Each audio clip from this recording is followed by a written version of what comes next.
الماتش اللي جاي ماتش المغرب، ماتش الميداليه الاولى في تاريخ الاولمبياد في مشاركات مصر، شايفه ازاي يوم الخميس؟ ماتش صعب جدا جدا بلغه الكوره. لكن المغرب عامله بطوله كبيره جدا، يعني كبيره جدا. فماتش صعب قوي. ضم سفيان رحيمي واخوماش واشرف حكيمي بيخترق وريتشاردسون في نص فرقه برضه فيها مهارات كتير، فرقه تقيله قوي وقدراتها الهجوميه كبيره جدا. اعتقد هيبقى ماتش صعب جدا. المغرب فرقه كبيره، اشرف حكيمي ناحيه اليمين اصلا مرعبه، اخوماش زلزولي قويه جدا. سفيان رحيمي طبعا واحد من المتالقين والهدافين. مباراه كبيره ومباراه تقيله. إخواني السلام عليكم ورحمة الله تعالى وبركاته، تحياتي للجميع، مرحبا بكم في فيديو جديد. قبل ما نبدا أتمنى أنكم تدعمونا بلايك الفيديو وخليوا لي تعليقاتكم في الموضوع.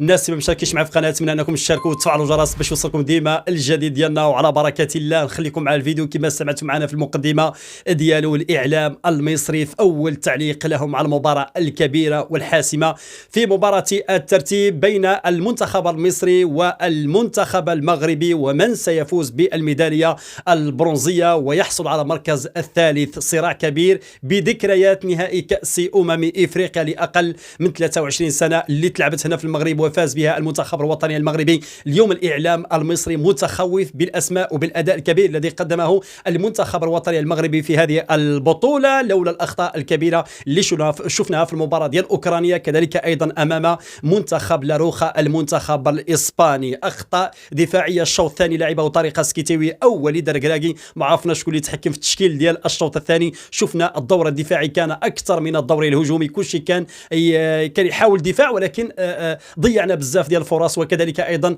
السرعه في تمرير الكره، كذلك المراوغات الزائده وكثير من الاشياء يعني اللي كانت السبب ديالنا في الخساره امام المنتخب الاسباني. اليوم في الاعلام المصري لا صوت يعلو على صوت هذه المباراه، الاعلام المصري متخوف بهذه المباراه. كذلك ايضا قال لك حنا لعبنا كما نقولوا امام المنتخب الفرنسي، يعني نصف ساعه زائده، كاين العياء، كاين الاصابات، كاين ايضا الغياب مهم في المنتخب المصري امام المنتخب المغربي. على غير المنتخب المغربي الاسماء كل شيء جاهز الحمد لله، ما كانش اصابات. بلال الخنوس اللي كان غايب امام المنتخب الاسباني، اللاعب ديال وسط الميدان اللي دخل في المكان ديالو الياس بن صغير، شفنا التاثير كان واضح على مستوى خط الوسط ديال المنتخب الوطني المغربي. بلال الخنوس سيكون حاضر في المباراه المهمه والحاسمه من اجل التتويج بالميداليه البرونزيه امام المنتخب